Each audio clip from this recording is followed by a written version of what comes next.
legacy. One of his fellow senators, Senator Tammy Duckworth of Illinois, joins me now.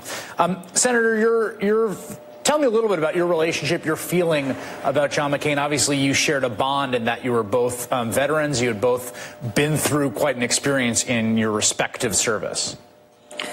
Well, he was always one of my personal heroes, serving in the military. How could he not? How could he not be for anyone who's worn the uniform of this country? And then to end up as his colleague here as a fellow senator was quite breathtaking for me, and I was able to sponsor some legislation with him. So for me to go from seeing a hero and to one who I got to work with even just in the last few months of his life before he took ill was personally, very, very important to me. It was a strange scene today in Washington. It doesn't seem like the most important thing on this occasion, but it does seem worth asking what you made of the weirdness with the flag up and down, the president's statement, and all of that in the midst of this. Well, I think at a time when folks try to divide us, we need to just ignore all that and focus on the legacy of John McCain and all the things that he did for this country. I think that's what he would want us to do. And if you look at his statement that he wrote before his passing, you'll see that he was really emphasizing wanting us to come back together as a nation, to put America first. He certainly always put this country first before everything else. And I think that's really what we should focus on and just ignore everything else. Everything else is just noise at this point. We should come together as a nation to celebrate this man, his legacy, and his service to this nation.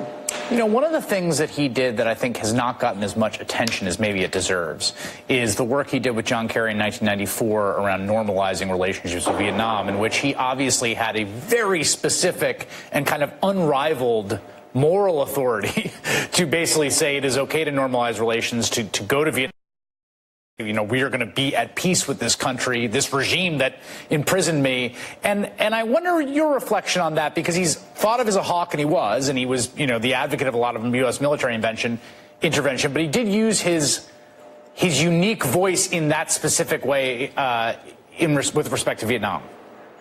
Well, I think that is reflective of the greatness that was John McCain, right? He did that. I still bear a grudge against the guy who shot me down, whoever that was that fired that RPG against me. I don't know that if you put me in the same room with him, I would have a civil discussion with the guy. And here's John McCain after 5 years as a POW, where he was tortured daily, to be able to sit down and normalize relations with Vietnam just shows how great a man he was and how much he truly placed this nation before any of his own personal interests. And I certainly think that the normalization with Vietnam was good for this country and good for our economy, and was the right thing to do.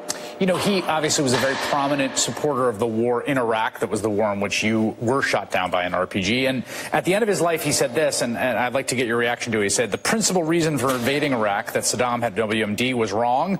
The war, with its costs in lives and treasure and security, can't be judged as anything other than a mistake. A very serious one, and I have to accept my share of the blame for it." Well, I agree with him. I agree with him. I have always said that the war was wrong. I was opposed to it from the very beginning. I still served. I was proud of my service, and I would continue to serve today if the military would want a legless helicopter pilot. But let me tell you, I think it says something about John McCain that he understood and was willing to admit that when a mistake has been made, and to learn from those mistakes and to not do them again and not make those same mistakes in the future, which is why he has also spoken out about the need for a new authorization for use of military force when it comes to Afghanistan, when it comes to Iraq, to setting up those parameters for how we deploy our troops into harm's way today. Senator Tammy Duckworth, thank you so much for making some time today.